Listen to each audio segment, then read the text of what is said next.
Adab, salam, namaskar. Welcome once again to a new poetry session of PLG 248, which is celebrating the legend. And the legend we have chosen this week is none other than Emily Dickinson. As you all know, that we conduct different programs under the PLG banner, all related to poetry and literature. Our goal is to connect people with literature, and seeing you all connected from different parts of the world with many children today in the program, I believe that we have been successful in our pursuit. It gives me immense pleasure to welcome you all to this special edition of our Celebrating the Legend series, dedicated to one of the most iconic and enigmatic poet in the literary history, Emily Dickinson. I think let me allow everybody to unmute themselves so we can have an interactive session. So we were talking about Emily Dickinson. Tonight, we gather to honor her legacy and immerse ourselves in the beauty of her poetry through the voices of passionate poetry lovers from around the world who will recite her timeless works. Emily Dickinson, often referred to as Belle of Amherst, was a poet far ahead of her time. Though she lived a life of seclusion,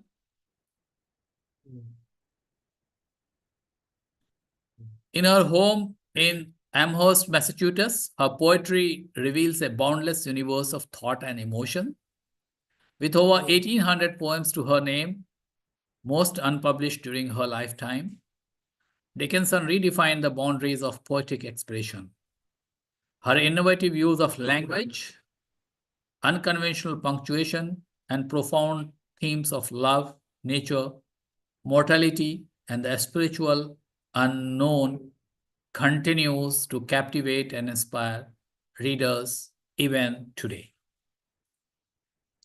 Her poems, though often brief, carry immense weight, delving into the deepest corners of human existence. One such example of this unforgettable stanza: hope is a thing with feathers that perches in the soul and sings the tune without the words and never stops at all. These lines from her one of the signature works illustrate her unparalleled ability to convey universal truths with simplicity and grace. Dickinson's poetry reminds us of enduring power of hope and resilience of human spirit, a message that remains as relevant today as ever. And guiding us through this evening is our anchor, Kavi Kinger, a young and accomplished individual currently pursuing a degree in politics and international relation at the London School of Economics and Political Science. His eloquence and enthusiasm for literature make him an ideal host for this evening dedicated to Emily Dickinson. Thank you all for joining as we celebrate the extraordinary genius of Emily Dickinson. Let us embrace her words, her wisdom, and her legacy as we embark on this poetic journey together. Let the evening of poetry of Emily Dickinson begin. Ladies and gentlemen, please welcome Kavish with a big round of applause. Thank you so much to PLG. I'm really excited to be here today, and Mommy didn't have to do much convincing to ask me to join another PLG session.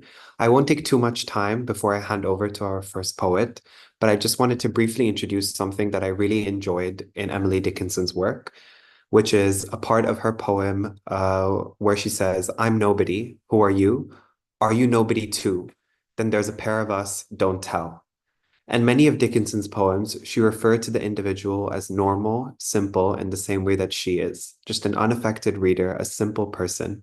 She didn't confine herself with what was expected at the time for poets.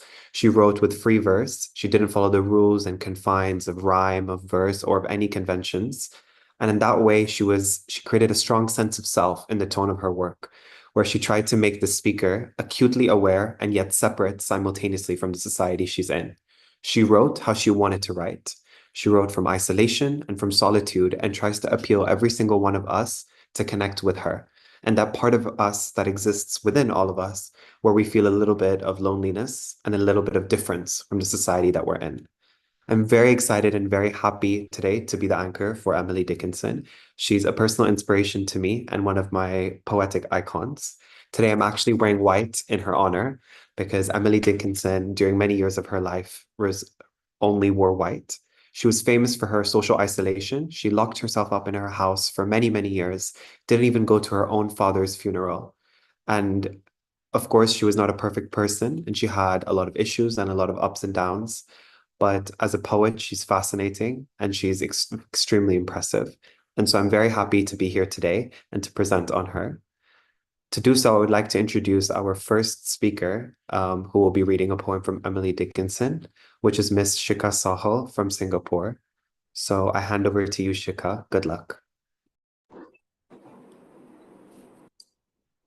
The poem that I will be reciting is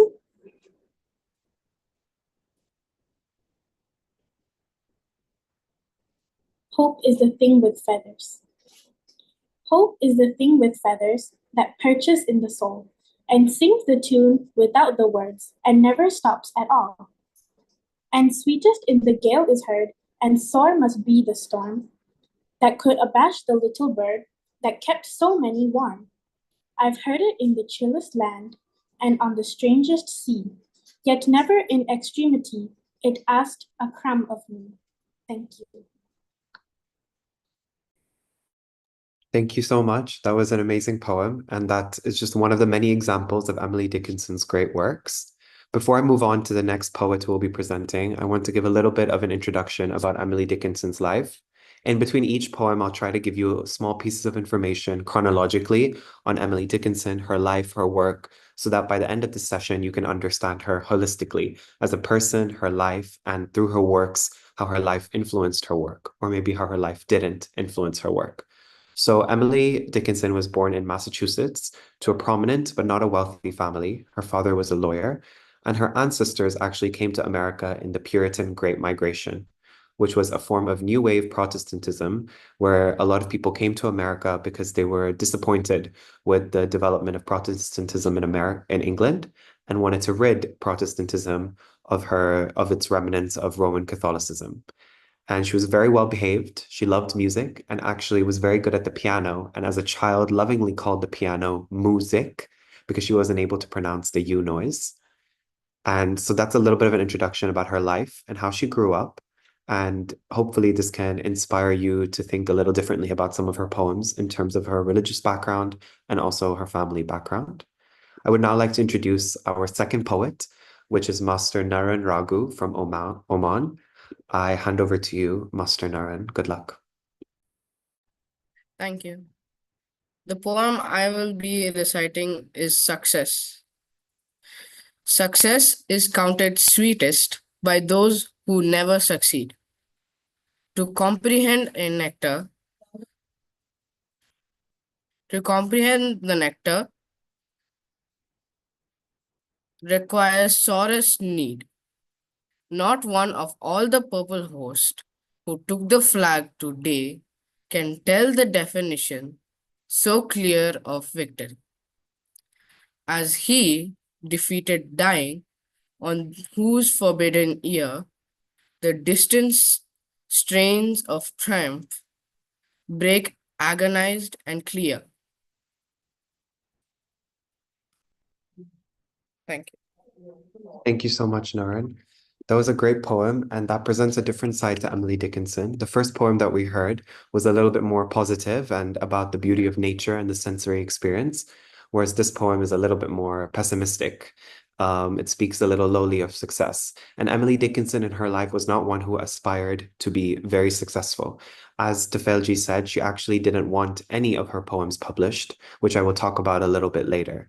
However, I think what's relevant to discuss based on the poem that you just recited, Master Naran, is how she slowly withdrew from the outside world.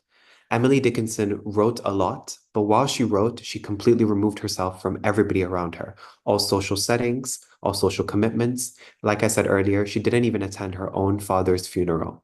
If someone was to knock on her door, she would speak to them through the door rather than opening the door and speak to them face to face. And many scholars, since she's passed away, have actually suspected that she suffered from anxiety disorder and she was on the autism spectrum as well. So Emily Dickinson was a very complex person who suffered from a lot of things, who had a lot of different thoughts and experiences than a lot of us today. But many scholars have also regarded that her withdrawal from social commitments and from society is what led to majority of her works today. In the 1850s, when she withdrew from society, is when majority of her poems that we are all reading today were actually written. And so this withdrawal, in many ways, was very beneficial for her artistic exploration and her artistic abilities. And she felt maybe to some extent that she needed to withdraw and to separate herself from society to truly explore and figure out who she was. And so that's a little bit of Emily Dickinson as we continue to move forward with the program. I would now like to hand over to Miss Sarika Jatalia. No, sorry, yes, Miss Shreya Sahu from Singapore, to recite her poem. Sorry.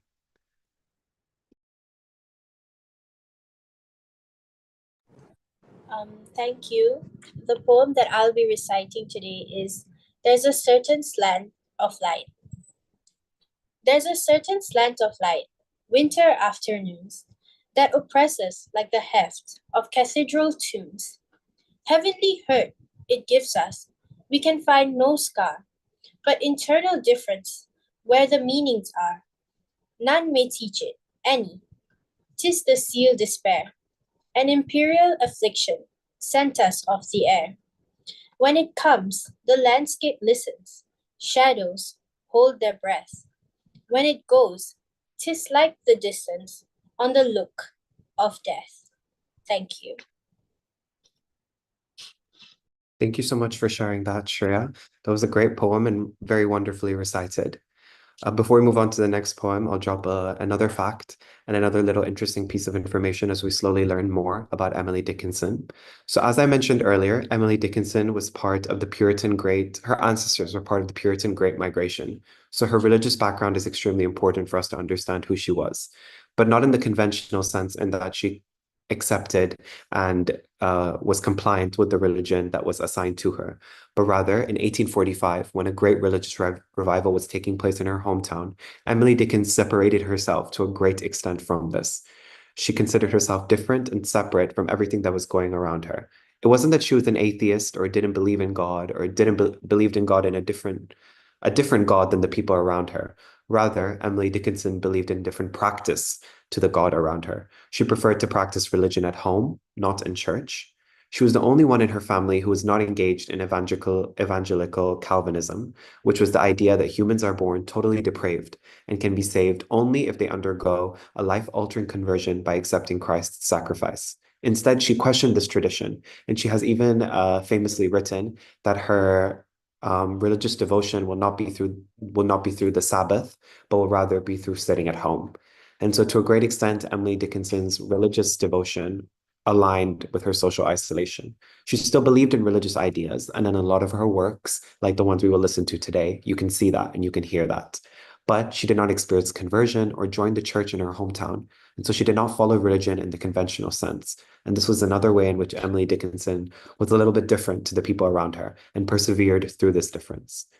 So now I would like to introduce our next poet, our next presenter for an Emily Dickinson poem, which is Ms. Sarika Jatalia from Indonesia.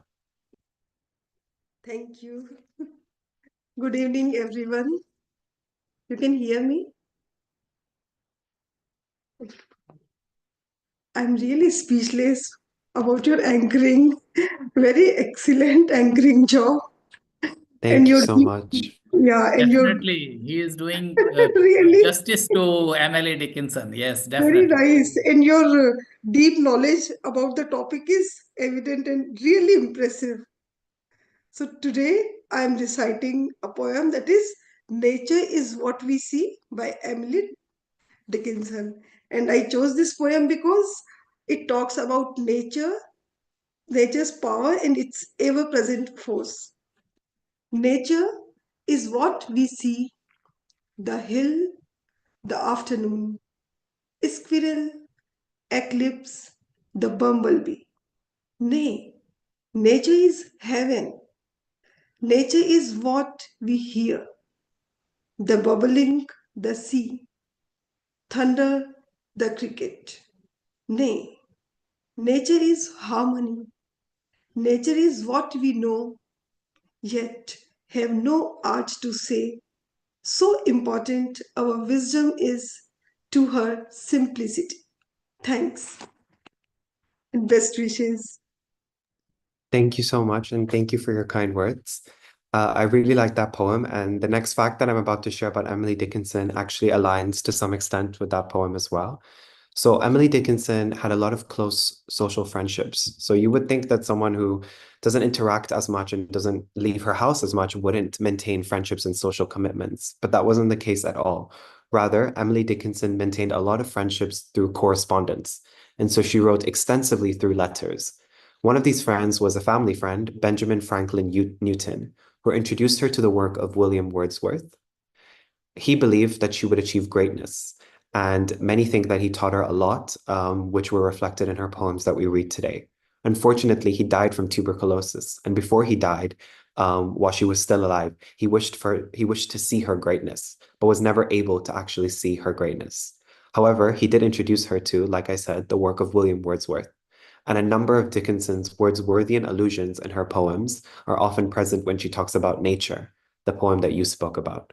For example, she occasionally drew upon allusions of daffodils, primroses, and the sunlight. And so she aligned with William Wordsworth, a very famous and renowned poet, in her allusions of nature, which can be interesting for us when we read her poems and understand them better. Now, moving on, I would like to introduce Miss Imara Singh from Kenya to read us another poem by Emily Dickinson. Today I'm gonna present a poem, a poem, a poem about the moon by Emily Dickinson. The moon was but a chin of gold a night or two ago, and now she turns her perfect face upon the world below. Her forehead is an amblest blonde, her cheek like beryl stone, her eye onto the summer dew, the likest I've known. Her lips of amber and never part, but what must be the smile upon her friend she could bestow were such her silver will, and what a privilege to be but the remotest star, for certainly her way might pass beside your twinkling door. Thank you. Thank you so much for sharing that, and really good job. Now, a little small fact that I will share before we move on to our next poem is that Emily Dickinson actually had a very interesting and sad, melancholic relationship with death. So I will speak about this a little bit more when I recite my poem. but I just wanted to briefly introduce that as we move on and learn more about her life in a chronological order, we've now reached the part of her school and how her childhood experiences affected her in her later adulthood and led to her seclusion. So actually, Emily Dickinson's school principal passed away in 1850 when she was still very young, and this greatly affected her and made her very sad. She also developed many strong relationships, like I mentioned before, over time, especially one with her sister-in-law. She had written over 300 letters with her sister-in-law, Susan, who she called very supportive. And she said that actually nobody had given her more knowledge in life than Susan, except Shakespeare. Also, Emily Dickinson's mother fell sick in the mid-1850s. So as you can see, this period of life was very tumultuous for her. And so Emily had to stay home a lot more and take care of the domestic duties heavily that fell under her in the traditional society of the 1800s since her mother was sick. But yeah, so that's another little piece of information that we will discuss a little bit more as we move forward. But now I'd like to hand over to Miss Manisha Bhatnagarji from the UAE.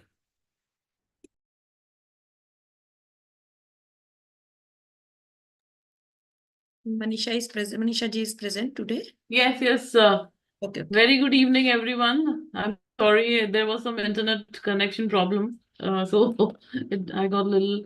So I'm really glad to be a part of this program today. And reciting a poem of Emily Dickinson is really a superb feeling for me. So I would be reciting the poem "Tell All the Truth, but Tell It Slant." This I really like the subject and the meaning of the poem because it is something like if you really want to tell a truth to somebody, some hard facts or hard truths, then we should not just tell them straight. If you want to tell something which is really not very positive, so you can tell them slowly, gradually, so that there is the acceptance of that is more.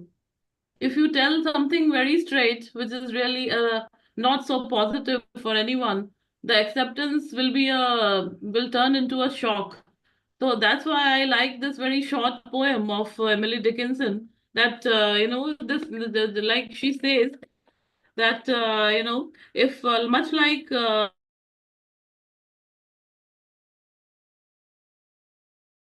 sometimes the truth also is frightening for the people. So you have to gently explain them, like you have to gently expose children with the lightning. So this was the concept which I really liked. And now I would like to read this poem. Am I audible? Yes. Hello? Yes, okay. Okay.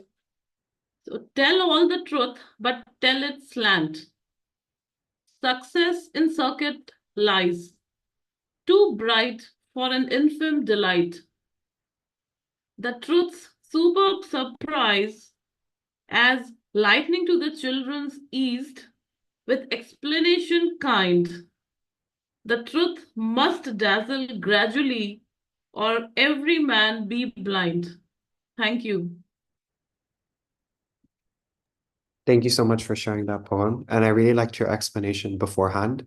I think one of the most impressive things about Emily Dickinson is when you think she only talks about one thing, or when you think she only writes about one thing, she'll surprise you and write about something that to us maybe seems a little bit trivial. Like, oh, why is she speaking about white lies? Why is she writing a poem about white lies? But increasingly, that all these little things show her diversity as an individual. And this reminds me actually of Yes, right. Dickinson's comments on herself. So she herself said that my business is circumference. So the metaphor and the use of the Okay. word circumference here shows that she considered herself and her work as boundless, as never ending. My business is to love. My business is to sing. So to understand kind of what she means by this, I would assume that she means her work is almost never ending. It'll inspire us and kind of evoke different feelings within us in the same way that music or love does, in the very different and diverse ways that music and love does. And in that way, her business, as you've shown with this poem, truly is circumference, because it's not restricted to one topic. It's not restricted to nature or to love or to the self or to social commentary. She's wide and her work is widely encompassing. So thank you so much for sharing. That was a great poem. And now I'd like to hand over to Miss Mimansa Singh from Kenya to present her poem. Thank you. So, hello everyone, and today the poem I'm going to be saying is There is Another Sky. There is another sky, ever serene and fair, and there is another sunshine, though it be darkness there. Never mind faded forests, Austin, never mind silent fields. Here is a little forest, whose leaf is evergreen. Here is a brighter garden, where not a frost has been. In its unfading flowers, I hear the bright bee hum. Prithee, my brother, into my garden come. Thank you. Thank you so much for sharing. And now that we've discussed a little bit about Emily as a young adult, I'd like to share a little bit about her work and actually the publication of her work that was very controversial. So, as some of you may know, Emily Dickinson actually made her sister promise to burn her work when Emily Dickinson got sick later on in her life and was confined to her bed. Her sister did agree to promise her and did burn her work, but very quickly discovered a lot more of her work that Emily Dickinson had written that she didn't know about, and became very obsessed with publishing her work. However, publishing her poems quickly became politicized in a way and became part of a family feud between her brother's second wife, and the Dickinson household. And so, in this family feud, some may say that the actual demands of Emily Dickinson were ignored. What she wanted and what she desired for herself and for her work were ignored. Of course, we're lucky because we wouldn't be here today if it wasn't for that family feud. But it's still nevertheless important to recognize that maybe to some extent we're not truly doing her justice when we read her poems. But hopefully we can do her justice by following in her footsteps or by taking inspiration from her life's work. And so now I'd like to introduce the next poem, which is by Miss Shrivani from Oman.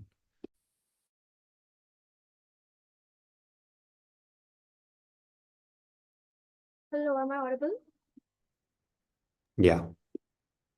All right, so good evening, everyone. My name is Shrivani, and I'm currently in India, joining from my hostel. And I shall be reciting one of her earlier poems, Awake You Muses 9. So it follows a more conventional structure, which is unlike her signature pattern. She has this complex, this enigmatic style of poetry, and it's kind of unlike that. And so the poem, right, it begins with this invocation of the nine muses from the Greek mythology as we know them. They are like the inspirers of art or art and poetry as they were believed to be. So essentially in this poem, Dickinson, she brings together themes of love, of nature, of sort of a divine theme too, divine inspiration, and also her personal longing. There's like an undertone of her personal longing in there. And essentially, there's this mix of playful tones and also profound tones, which I genuinely really like because, yeah. So here's how it goes. Awake, your muses 9. Sing me a strain divine. Unwind the solemn twine and tie my valentine. Oh, the earth was made for lovers, for damsel and hopeless swain, for sighing and gentle whispering, and unity made of twain. All things do go according, in earth or sea or air. God hath made nothing single but thee, in his world so fair. The bride and the bridegroom, the two and then the one. Adam and Eve, his consort, the moon and then the sun. The life doth prove the precept, who obeys shall happy be, who will not serve the sovereign, be hanged on fatal tree. The high do seek the lowly, the great do seek the small. None cannot find who seeketh on this terrestrial ball. The bee doth court the flower his sweet receives, and they make merry wedding, whose guests are 100 leaves. The wind doth woo the branches they are one, and the father fond demandeth the maiden for his son. The storm doth walk the seashore, humming a mournful tune. The wave with eyes so pensive looketh to the moon. Their spirits meet together, they make their solemn vows. No more he singeth mournful, her sadness she doth lose. The worm doth woo the mortal, death claims a living bride. Night unto day is married, morn unto eventide. Earth is a merry damsel, and heaven a knight so true. And earth is quite coquettish, and beseemeth in vains to sue. Now to the application, to the reading of the roll, to bringing thee to justice, and marshalling thy soul. Thou art a human solo, a being cold and lone. Wilt have no kind companion, thou reapest what thou hast sown. Hast never silent hours, and minutes all too long, and a deal of sad reflection, and wailing instead of song? 'Tis Sarah and Eliza, and Emmeline so fair, and Harriet and Susan, and she with curling hair. Thine eyes are sadly blinded, but yet thou mayest see 6 true and comely maidens sitting upon the tree. Approach that tree with caution, then up it boldly climb, and seize the one thou lovest, nor care for space or time. Then bear her to the greenwood, and build for her a bower, and give her what she asketh, jewel, or bud, or flower. And bring the fife and trumpet, and beat upon the drum, and bid the world good morrow, and go to glory home. Thank you. Thank you so much. Wonderfully said. And you picked one of the most interesting Emily Dickinson's poems because it's the longest one, and it's maybe arguably the only one that goes away from her unconventional style, like you said. So I will just speak a little briefly and give a little fact about Emily Dickinson related to this poem before I hand over to Ms. Purnima Ji, who is the media manager for the magazine display. So this poem, which was a great choice, is a very different style for Emily Dickinson. It's her longest published poem, and it is very similar to Shakespeare, which, like I said, she says is the person who taught her the most in her life after her sister-in-law, Susan. And so it's a very interesting poem for her to pick because many have actually asserted that this poem was addressed to a gentleman in her life by the name of Elbridge Bowdoin, who was a partner in her father's law firm. Many thought that she was actually in love and in unrequited love with Eldridge Bowdoin, or however you say his name. And the poem does seem to be quite flirtatious. But if this poem was an attempt to flirt with Eldridge, then it failed because Eldridge actually stayed a bachelor forever. So that's a little fun fact about the poem that you've just recited. And now I would like to hand over to Ms. Purnima Ji for the magazine display, who's the media manager. Thank you so much, Kavish. Your anchoring is really awesome. God bless you and keep it up. Okay. सभी बच्चों को good evening और जो हमारे साथी हैं, हमारे मित्र हैं, सभी को नमस्कार। मैं पिछले एपिसोड की मैगजीन को शेयर करूंगी यहाँ। सभी को स्क्रीन दिख रही है क्या? तो पिछला जो एपिसोड था 247वां एपिसोड 247th एपिसोड था और इसकी मैगजीन और इसका विषय था आत्मनिरीक्षण, इंट्रोस्पेक्शन। और ये जो सुंदर कवर आप देख रहे हैं, ये वैसे तो हमारी कला जो उसकी वो हैं प्रभारी, कला प्रभारी, वो शालिनी जी हैं, वो बनाती है। लेकिन इस बार ये कवर पेज अनुपम पाठक जी द्वारा बनाया गया, जिन्होंने ये मैगजीन बनाई है। और ये संपादक हैं इसके, इधर इन्होंने अपने थॉट्स लिखे हैं और ये संपादकीय इन्होंने लिखा। बहुत ही सुंदर लिखा है, बहुत ही शुद्ध हिंदी और बहुत ही अच्छी मैगजीन उन्होंने बनाई है। ये कार्यक्रम का प्रतिवेदन है। जो जो कविगण और कवित्रियां इसमें जुड़ी, उनका यहाँ पे परिचय दिया हुआ है। और आगे यदि देखें तो सबके विचार और सबकी कविताएं, ये छोटे में इन्होंने इनका क्या मतलब है, आत्मनिरीक्षण से ये क्या समझते हैं, इनके अकॉर्डिंग व्हाट इज इंट्रोस्पेक्शन, तो वो यहाँ दिया हुआ है थोड़ा सा। और आगे इनकी कविताएं हैं। ये आराधना जी और ये फिर राकेश जी, इधर नितिन जी, फिर नितिन जी की है, और यहाँ पे इनकी सरिता सागर जी की, तमन्ना जी, रश्मि सिंघल जी, कविता कविता जी, और लीलावती जी, वसुंधरा पाठक और नरेंद्र चावला, इनकी सबकी कविताएं दी हुई हैं। गोपाल सिन्हा जी, मनोरमा सिंह जी, विभा तिवारी जी, अनुपम रमेश किंगर जी, ये लोग सब जो कवित्रियां और कवि जुड़े, और अनुपम जी की कविता, अनुपम पाठक जी की कविता इधर आई है। तो इनके सबके वो हैं, ये हमारे जिनका पत्रिका बनाने में महत्वपूर्ण योगदान रहा। सिमी जी हैं हमारी, जो संपादक मंडल की सदस्य हैं और ऑपरेशन डायरेक्टर भी हैं। कभी भी कुछ टाइपिंग हो कुछ, तो ये सिमी जी पूरा जिम्मा लेती हैं। ये कपिल जी हैं जो सॉरी, जो कि जो रिपोर्ट्स आती हैं उसका निरीक्षण करते हैं, देखते हैं। अंजलि जी मीडिया प्रभारी हैं, मीडिया मैनेजर हैं।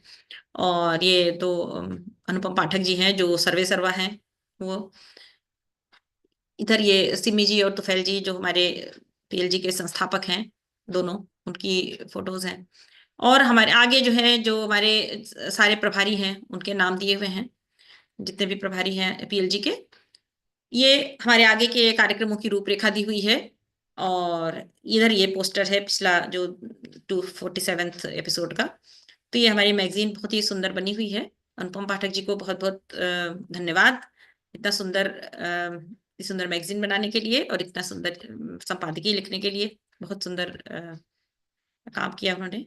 तो अनुपम पाठक जी, आपको बहुत बहुत धन्यवाद। और मैं ये मैगजीन सभी को समर्पित करती हूँ। और मंच पे फिर से कविश को बुलाती हूँ। कविश, आपका स्वागत है। You are welcome Kavish. Kavish. Thank you so much, and thank you for sharing. The magazine looks amazing. I'd now like to hand over to Miss Sahani from India to present her poem. Hello, am I audible? Yes. Thank you. So the poem I'm going to present today is I Have Never Seen Volcanoes by Emily Dickinson, of course. And the reason I really liked this poem is because how she talks about that there is a lot going on in the calm exterior, and how how we as humans cannot let it out in a day-to-day basis. But eventually humans in a way are like volcanoes, because as she stipulates, the emotion will flow forth with full strength of its destructive power. I'd like to read that out. Okay. I have never seen volcanoes, but when travelers tell how these old phlegmatic mountains, usually so still, bear within appalling ordnance, fire and smoke and gun, taking villages for breakfast, and appalling men. If the stillness is volcanic in the human face, when upon a pain titanic, features keep their place. If at length the smouldering anguish will not overcome, and the palpitating vineyard in the dust be thrown, if some loving antiquary on resumption mourn, will not cry with joy, Pompeii to the hills return. Thank you. Thank you so much for sharing, and it's a lovely poem. And now, before I hand over to the next speaker, I'd like to give another piece of information, a small piece of information about Emily Dickinson, which was actually that we shouldn't confuse her solitude and her social isolation as her being boring. She was far from boring just because she chose not to go to parties and to hang out with people every day. She was an interesting and incredible intellectual. And she actually requested that when she passed away, her coffin not to be drived through the burial fields, but actually to be carried through fields of buttercups. And so I think even to her last day and even to her last breath, Emily Dickinson prioritized art and aestheticism, no matter what. And I think that's one of her most redeemable qualities that we can see through her appreciation of such small things like volcanoes, for example. So thank you so much for sharing that poem. And now I'd like to hand over to Miss Sammelan from India.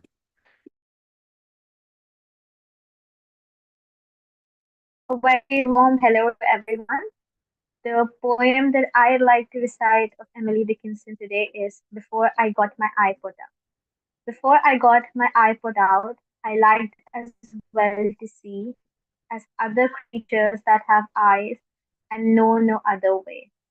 But were it told to me today that I might have the sky for mine, I tell you that my heart would split the size of me. The meadows mine, the mountains mine, all forests, stintless stars, as much of noon as I could take between my finite eyes. The motions of the dipping birds, the morning's amber road, for mine to look at when I lied, the news would strike me dead. So safer, guess, just my soul upon the window pane, where other creatures put their eyes incautious of the sun. Thank you so much for sharing that poem. And now I'd like to give another brief fact in that a lot of Emily Dickinson's works, like the ones we've heard today, you can see themes of transcendentalism and dark romanticism, which were themes that were very much in vogue at the time among American literary circles. Her transcendentalism in her work meant that her understanding of religious truth was far more symbolic. She believed in this essential unity of all creations and was more liberal than maybe some of her than some of her counterparts at the time, traditional counterparts believing in humanitarian causes. A lot of transcendentalists, for example, were the people that lobbied for universal suffrage of women and to include women in the suffrage at the time. And so this kind of links back to what we were speaking about earlier, about how Emily Dickinson didn't comply and confine herself with the religious conventions at the time. She didn't go through extensive conversion like her family did, and didn't abide by Calvinism in the strict sense. So I think this adds a little bit more nuance and something more interesting into the work of Emily Dickinson. But yeah, thank you so much for sharing. And now I'd like to hand over to Miss Arundhati Biswas Ji from India. Hello, I am Arundhati from India, and the name of the poem I recite today is I Died for Beauty. And this is a conversation between two persons. One died for beauty and one died for truth. Truth and beauty are connected. Beauty and truth are given shape through two people who died and buried in the same tomb. Now I am starting the poem. I died for beauty, but was scarred, adjusted in the tomb when one who died for the truth was lain in an adjoining room. He questioned softly why I failed. For beauty, I replied, and I for truth themselves are one. We brethren are, he said, and so as king's men met a night, we talked between the room until the moss had reached our lips and covered up our name. By Emily Dickinson. Thank you. Thank you so much for sharing that poem. And based on that poem, I would like to give a little bit more context to some of the themes that Emily Dickinson explored in her work. So the themes of beauty, truth, immortality, death, these themes are very common in Emily Dickinson's work, death especially. And I did mention earlier that we would go into death a little bit more as we progressed. So as I've mentioned, Emily Dickinson dealt with a lot of death in her life, her school principal, many of her close acquaintances, her sister-in-law, and eventually her mother and her father as well. So death was very important and influential in the life of Emily Dickinson. But at the same time, the wider context of everything going around her was the American Civil War. And so not only was death important to her personally, but death was important to her socially. Even if she doesn't explicitly mention or allude to the American Civil War, it's undeniable that a context of a war has an influence on a person, on the way they feel about things, and on their use of certain themes. So I think that's an important inclusion, especially with the themes of death and decay that the poem you just recited discuss. And now I'd like to move on and hand over to Dr. Poonamji from India.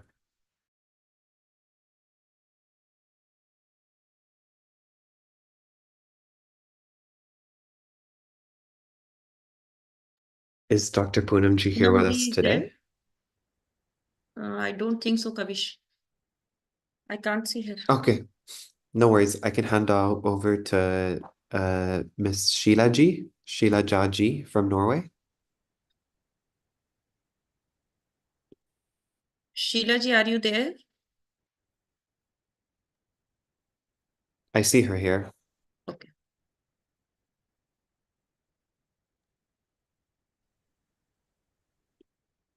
Sheila ji, unmute your mic, please.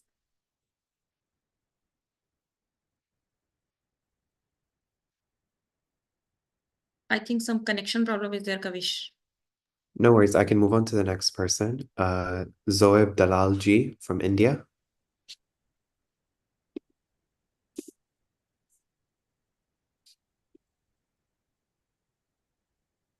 Your mic is muted.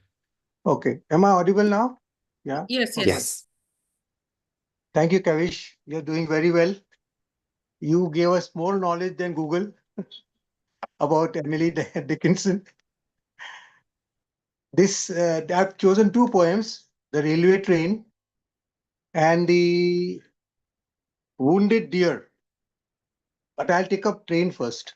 Railway train. Railway train is it's not about the train, it's about the engine, what it can do, how strong it is. That is how Emily Dickinson has described it. So here I go. I like to see it lap the miles. I like to see it lap the miles and lick the valleys up. And stop to feed itself at tanks. Railway engines go to the station, they fill in water, and then, and prodigious strong steps, and a pile of mountains. Around a pile of mountains and its supercilious pier. In shanties by the sides of road. It rushes by the side of roads looking at shanties. And then a quarry pair. To fit its sides, crawl between, complaining all the while.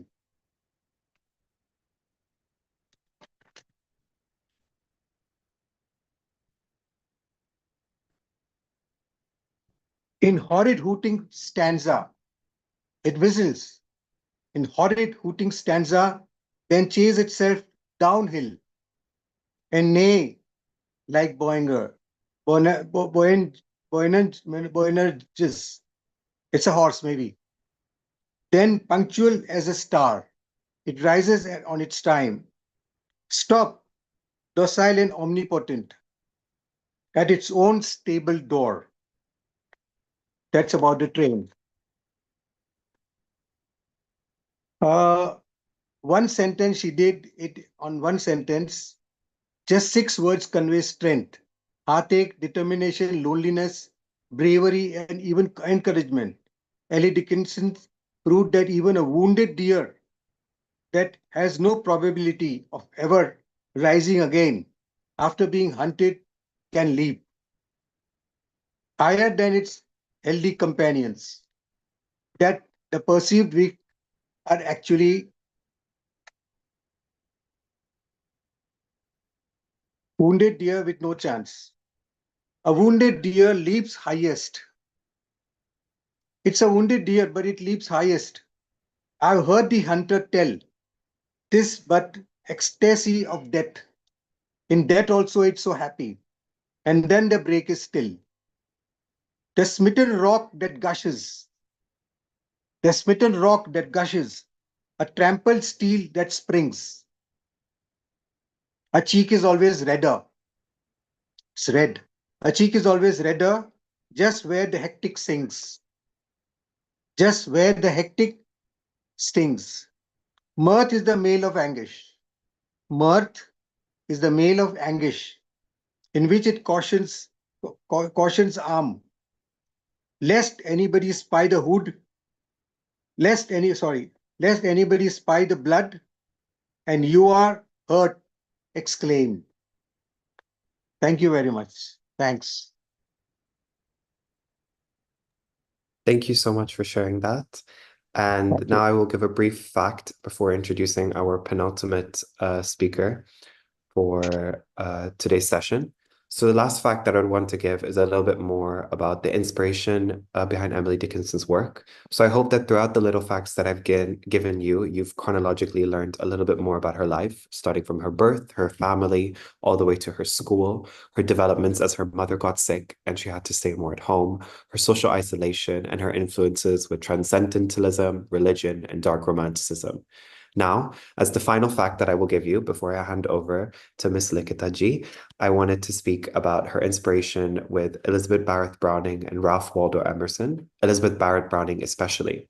So to Emily Dickinson and to us as people, contemporary readers, Elizabeth Barrett Browning was a strong part of the female tradition, but as a deviant. And in many ways, she inspired Emily Dickinson in the same way, showed her that it was possible to move away from the confines of gender that was so impenetrable at the time, and to move away from them and to have success and to be able to express yourself despite the confines that gender puts on society. Despite the fact that Emily Dickinson didn't extensively publish her work, Elizabeth Barrett Browning was to her an example of how you can refuse to comply. You can be a deviant. You can kind of push back against what society expects from you, even if it's small things like not wanting to leave the house. And she actually did refer to Elizabeth Barrett Browning as my crown indeed. And so now with that fact, I would like to hand over to Miss Likita Kavaru from Oman to present her poem. Thank you. Good evening, everyone. I'm Likita Kavaru, and I have prepared the poem The Soul Selects Her Own Society. And I want all of you to get ready for a small dose of 19th century spiritual sophistication, because this poem was all about, let's just say, the art of, curating your own crew. It's about a certain kind of solitude. And here's the poem.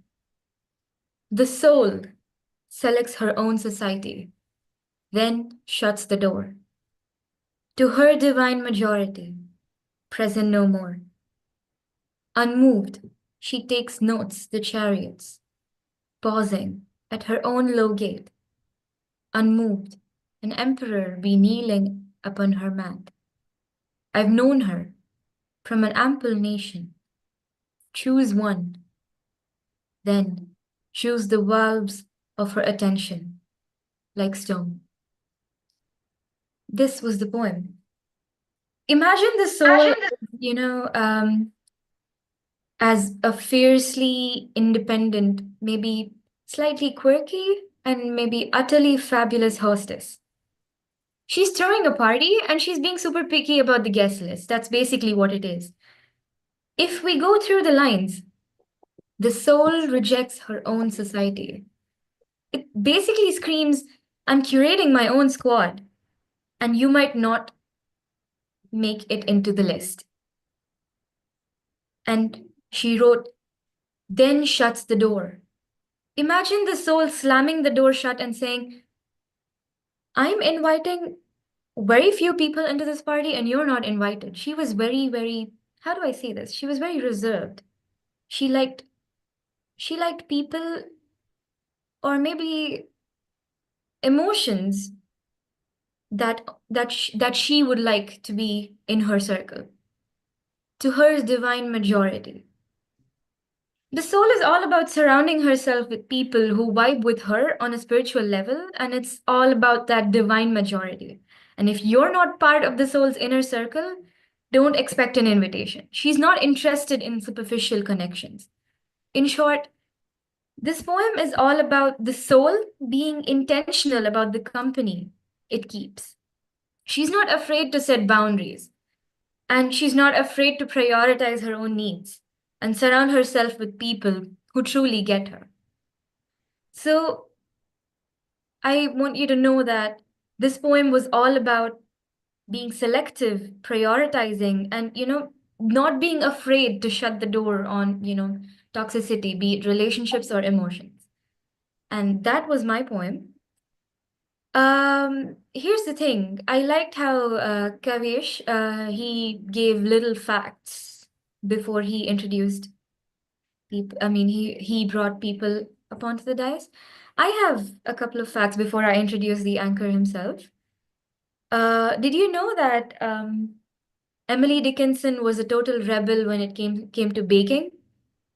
She was very bad at baking, and according to a few legends, her cakes were so dense and inedible they could be used as doorsteps. And one story goes that she once baked a cake that was so bad, her brother Austin refused to eat it, saying it was as hard as a brick. And there's another thing that says she was an oddball at fashion. You know, when she famously she famously wore only white clothes for most of her adult life, and she earned the nickname the woman in white. And she just didn't wear white clothes. She wore them in layers and layers and so many more layers. And according to accounts, she wore up to 7 layers of white clothes, just white clothes at the same time. And those are a little bit of Emily for you. Please welcome Kavish for his poem. Thank you so much. So the poem that I've picked today has actually been one of my favorite poems since I was very young, and it's titled "Unable Are the Loved to Die." Unable are the loved to die, for love is immortality. Nay, it is deity. Unable they that love to die, for love reforms vitality into divinity. In this poem, Emily Dickinson asserts that the loved and the ones who are loving cannot truly die, because love in itself is something religious, something spiritual, something powerful, something that makes you immortal, something that makes you divine. Love has the power to transform the very essence of life, elevating it to a higher plane of existence. This theme is therefore about love's transcendence, to make us rise above from earthly conditions and earthly demands and desires into something that will exist forever. Our emotions as people who love will exist forever and will go on throughout history and throughout time. Emily Dickinson, therefore, as according to this poem, will never truly die, because we will all love and appreciate her legacy forever. Her legacy will live on through us and through subsequent generations, which proves this poem and its hypothesis right in a way. As I conclude this session, therefore, I think it's important for us to briefly consider, before I hand over, what Emily Dickinson's legacy is.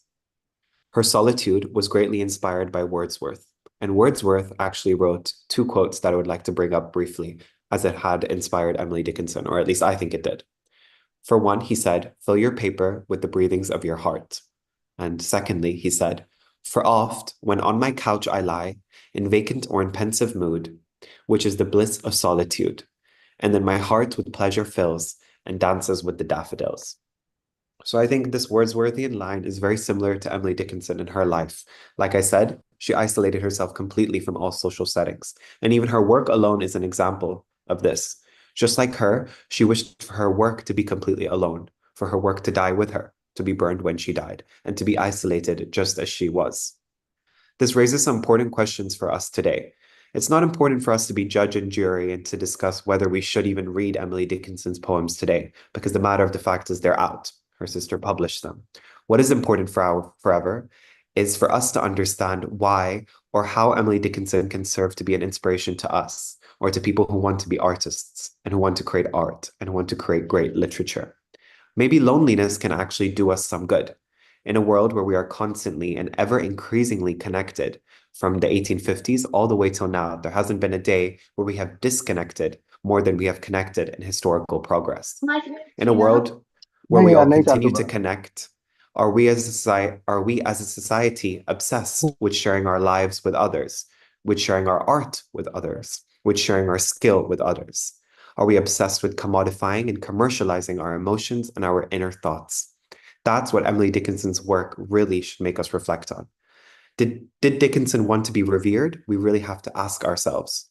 There's evidence that she wanted to be published, of course, but there's evidence that she didn't want to be published.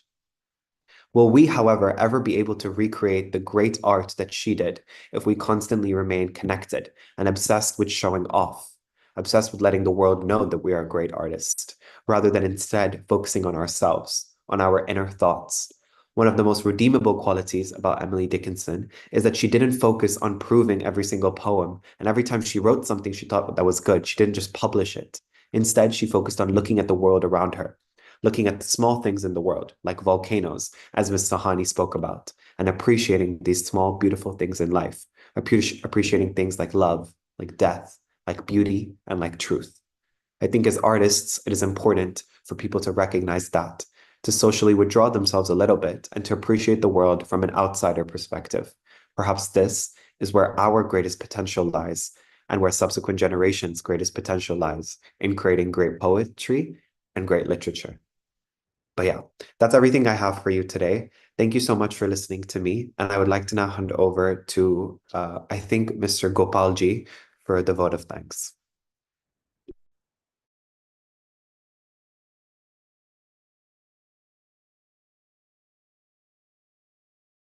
You're muted, sorry.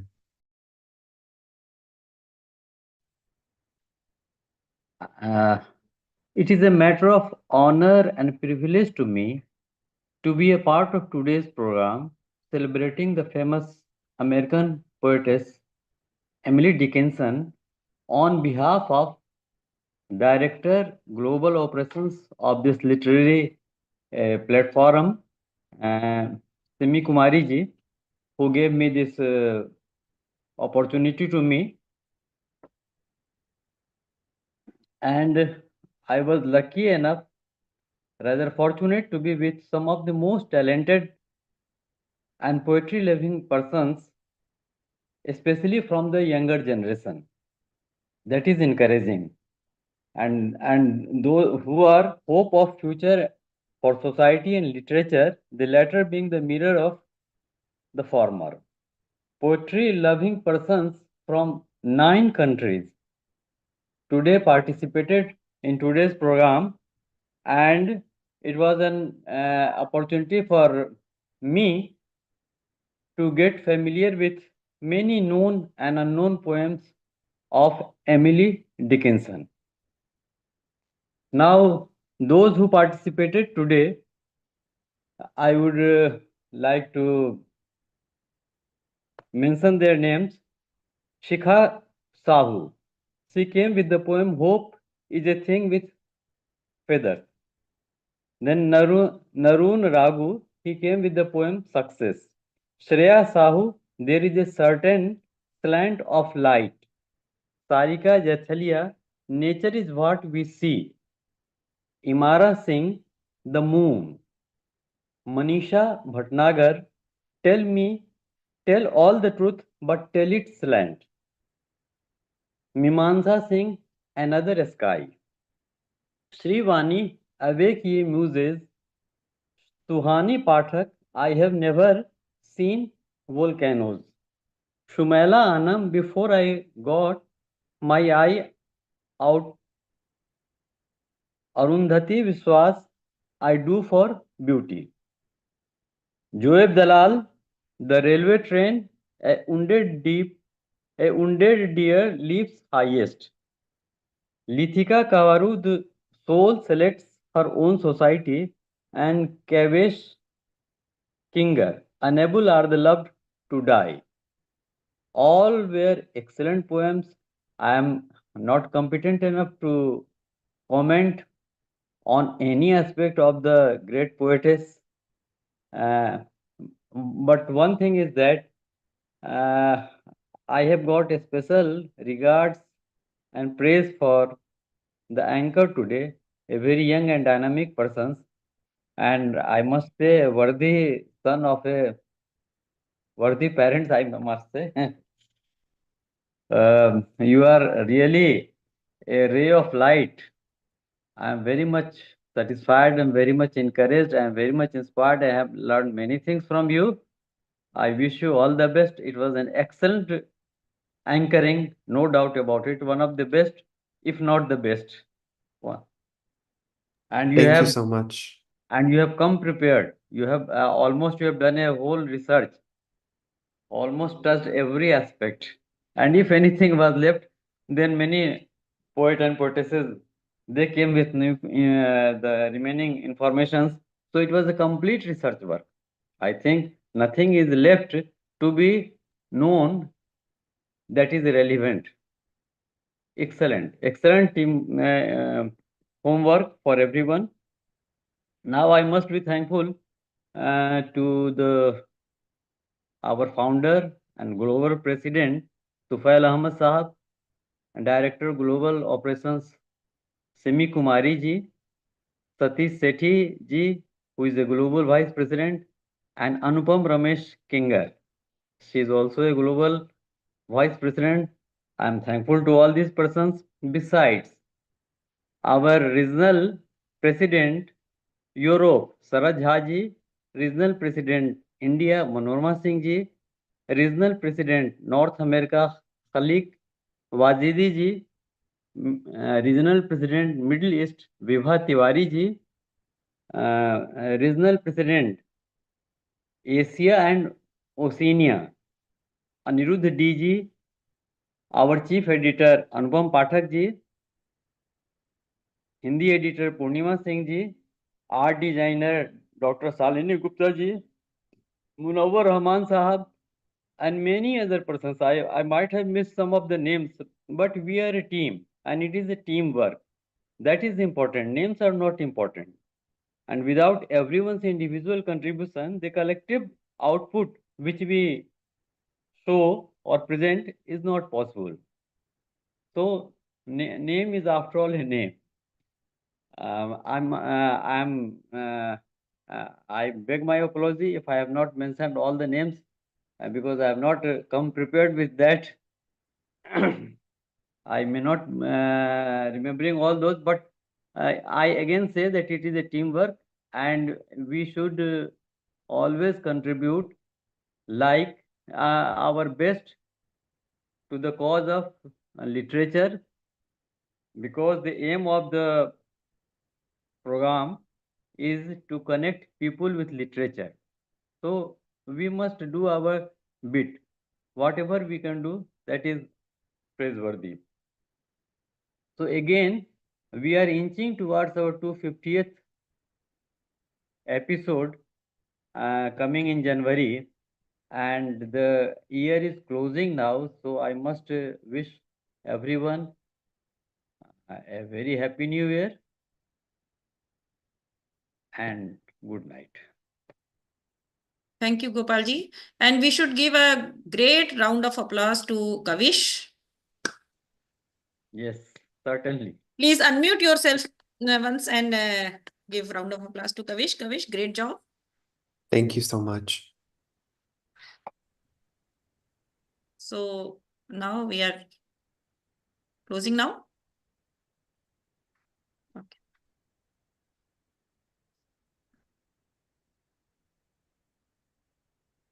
Okay, everyone. Good night. Vibhaji. Good night. We should start. We should stop live now, and we can continue if we want to chat on Zoom. And who is the host? I'm the host. I will. Do you know, Kavish, how to stop live? No, I'm sorry. If I stop, then it will be stopped. If I close the meeting, it will be stopped automatically. Okay. Yeah, Log it off. definitely. Okay. Okay. Thank you, everyone. Okay, thank you. Good night. Thank you. Thanks. Congratulations to all poets. Thank you. Good night. Thank you so much.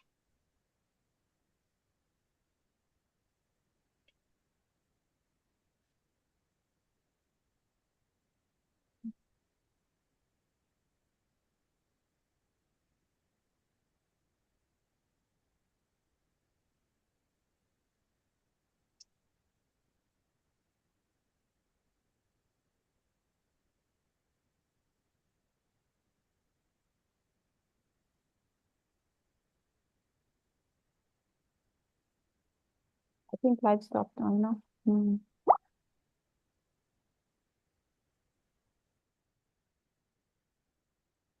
Leave meeting का option आ रहा है but close and meeting का नहीं आ रहा है. क्या करूं?